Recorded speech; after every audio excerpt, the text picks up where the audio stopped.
സേവാഭാരതിയുടെ തലചായ്ക്കാൻ ഒരിടം പദ്ധതി ഇങ്ങനെ പൊയ്ക്കൊണ്ടിരിക്കുകയാണ്. അതിൻ്റെ ആ ഒരു വിജയം എങ്ങനെയാണ്? വിജയത്തിന് നമുക്ക് ഇതുകൊണ്ട് ഇത് തന്നെയാണ് വിജയം. ഈ പ്രവർത്തകരാണ് നമുക്ക് വേണ്ടി ഒരുപാട് കഷ്ടപ്പെട്ടത്. ഈ ചേച്ചി പോലും വയ്യാത്ത ജനം 60-70 വയസ്സായി പറയാൻ പാടില്ല എങ്കിലും ആ ചേച്ചിയൊക്കെ നിന്ന് ഓരോരുത്തർ ചെന്ന് കണ്ട് ഒരു പാക്കറ്റ് സിമൻറ്റ് അല്ലെങ്കിൽ അങ്ങനെയുള്ള സാധന ഉൽപ്പന്നങ്ങൾ കളക്ട് ചെയ്ത് ആണ് ഈ വീട് വെച്ചത്. കാരണം എന്ന് പറഞ്ഞാൽ ഇവരുടെ വീടിൻ്റെ അവസ്ഥയെന്ന് പറഞ്ഞാൽ വളരെ ഒരു കുട്ടിക്ക് വയ്യാത്ത കുട്ടിയാണ്.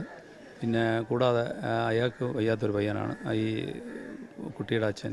പിന്നെ ഇവർ വാടകയ്ക്കാണ് താമസിക്കുന്നത്. പല വീടുകളിൽ ഇങ്ങനെ മാറി മാറി താമസിച്ചുകൊണ്ടിരിക്കുന്നത് നമ്മളെ ശ്രദ്ധയിൽപ്പെട്ടു.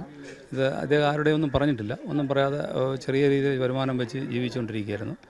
അപ്പോൾ അങ്ങനെ ഇരിക്കുമ്പോഴാണ് നമ്മളിത് നമ്മുടെ ശ്രദ്ധയിൽപ്പെട്ട് നമ്മളുടെ യൂണിറ്റിൻ്റെ അംഗങ്ങളതൊന്ന് സംസാരിക്കുകയും അത് നമ്മുടെ ജില്ലയിൽ സംസാരിക്കുകയും അപ്പോൾ അങ്ങനെ തലചായ്ക്കാൻ ഇടം പദ്ധതിയിൽ ഉൾപ്പെടുത്തി നമ്മളെ വട്ടിയൂർക്കാവ് സേവാഭാരതി സ്വന്തമായിട്ട് പൈസ എല്ലാം കളക്ട് ചെയ്ത് ഈ ഒരു വീട് പെട്ടെന്ന് ഒരു 6 മാസത്തിനുള്ളിൽ തന്നെ നമുക്ക് ചെയ്യാൻ കഴിഞ്ഞു. വളരെ സന്തോഷമുണ്ട്. ഇത് നമ്മുടെ 4ാമത്തെ വീടാണ്. ഇത് കഴിഞ്ഞ പ്രാവശ്യം നമ്മളൊരു 3 വീട് ഈ കാച്ചാണി ഭാഗത്ത് കൊടുങ്ങാനൂർ ഭാഗത്ത് ചെയ്ത് കൊടുത്തിട്ടുണ്ട്. കൂടാതെ നമ്മൾ ഭാഗികമായിട്ട് പൂർണ്ണമായിട്ട് ചെയ്യാൻ കഴിഞ്ഞിട്ടില്ല. കാരണം പറഞ്ഞാൽ ഷീറ്റിട്ട് 2 വീട് കൊടുത്തിട്ടുണ്ട്.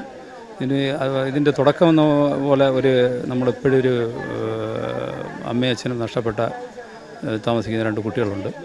ആ കുട്ടികൾക്ക് ഒരു കുട്ടിക്കെന്ന് പറഞ്ഞാൽ ഓട്ടിസം ബാധിച്ച ഒരു കുട്ടിയാണ്. ഒരു 30 വയസ്സ് വരും. പിന്നീട് പെൺകുട്ടിക്ക് ഒരു 23 വയസ്സ് വരും. അപ്പോൾ ആരുമില്ല, അമ്മയും അച്ഛനും ഇല്ല. അപ്പൂപ്പനും അമ്മയാണ് നോക്കുന്നത്. വാടക വീടാണ്. അതിൻ്റെ സാമ്പത്തിക കാര്യങ്ങൾ നമ്മളെല്ലാവരും കൂടെയാണ് സഹായിക്കുന്നത്. അവർക്കൊരു വീട് ഉടനെ നമ്മൾ ചെയ്യുന്നുണ്ട്. അപ്പോൾ അങ്ങനെ എല്ലാ കാര്യങ്ങളും നമ്മൾ ഇവരുടെയൊക്കെ പിന്തുണ കൂടി നമ്മളെ വട്ടിയൂർക്കാവ് സേവാഭാരതിയുടെ കുറച്ച് അനുഭാവികളുണ്ട്. അവരുടെ സഹായത്തിലാണ് നമ്മൾ ഇതെല്ലാം ചെയ്തുകൊണ്ടിരിക്കുന്നത്. ഇത് തുടർന്ന് പോകാൻ കഴിയുമെന്നുള്ള പ്രതീക്ഷയിലാണ് നമ്മൾ. ഇത്രയാണ് നമുക്ക്. ഈ വീട് നിർമ്മാണത്തിൻ്റെ സാമഗ്രികൾ ഇങ്ങനെ ആരെങ്കിലും സ്പോൺസർ ചെയ്തിരുന്നത്? നമ്മൾ പലരെയും ചെന്ന് കണ്ടു. ഇപ്പോൾ നമ്മൾ കുറച്ച് പേര് 5 ബാഗ് സിമൻ്റ് എടുത്ത് തന്നവരുണ്ട്, പാറപ്പൊടി തന്നവരുണ്ട്, അങ്ങനെ ചെല്ലി ഇങ്ങനെ ഓരോരുത്തർ ചെന്ന് കണ്ട്. പിന്നെ സാമ്പത്തികവും നമ്മളെല്ലാവരും കൂടെ കളക്ട് ചെയ്തുകൊണ്ടായിരുന്നു. അങ്ങനെയാണ് ഇത് ചെയ്തുകൊണ്ടിരിക്കുന്നത്. ഇപ്പോൾ സേവാഭാരതിക്ക് ഒരു വീട് നിർമ്മിച്ചെടുക്കുമ്പോൾ ഇത്ര ഒരു മാനദണ്ഡമുണ്ട്, ഇത്ര സ്ക്വയർ ഫീറ്റിലെ വീട് നിൽക്കാവൂ? അങ്ങനെയല്ല. നമ്മൾ മാക്സിമം ഒരു 450-നും 550-നും ഇടയ്ക്കുള്ള ഒരു സ്ക്വയർ ഫീറ്റാണ് 2 ബെഡ്റൂം ഒരു കുടുംബത്തിന് താമസിക്കാനുള്ള എന്നുള്ള ഒരു കാൽക്കുലേഷനിലാണ് നമ്മൾ ചെയ്യുന്നത്.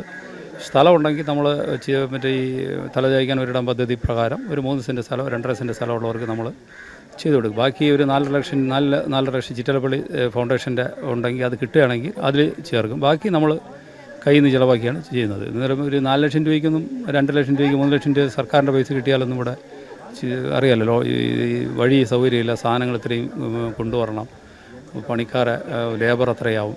അതൊക്കെ വരുമ്പോൾ കോസ്റ്റ് സാധാരണ ഒരു 7-8-9 ലക്ഷം രൂപയ്ക്ക് അടുപ്പിച്ചാവും ഒരു 550 സ്ക്വയർ ഫീറ്റ് വീട് പണി ചെയ്യണമെങ്കിൽ തന്നെ. അങ്ങനെ നമ്മൾ ഇങ്ങനെയുള്ള രീതിയിലാണ് ചെയ്യുന്നത്.